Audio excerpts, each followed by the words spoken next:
Welcome to the Rim Break Rodeo. We hope this video helps.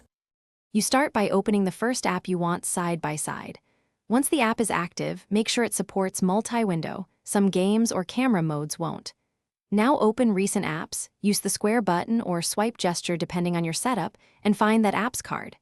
Tap the app icon at the top of the card or press the three-dot menu. This exposes the split screen option. Choose Split Screen so the app moves to the top half. Make sure you see the divider before continuing. Once the first app occupies the top or left, the recent list stays available. Tap the second app to fill the other half. If it isn't listed, open the app drawer and launch it. Android will place it below automatically. After both apps are visible, drag the black divider to adjust how much screen each app gets. Choose Equal Split for multitasking or favor one app for readability.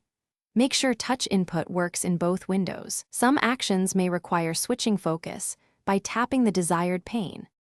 To exit split screen, drag the central divider fully to the top or bottom, or left/right, until one app fills the display, or tap the close icon if present. If split screen won't engage, first close and reopen the apps, then turn off battery saver or power saving modes that limit background activity.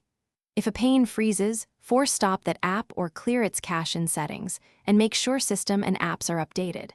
Finally, reboot the phone if problems persist. This often resolves resource conflicts. Thanks for watching. Consider subscribing if we helped you.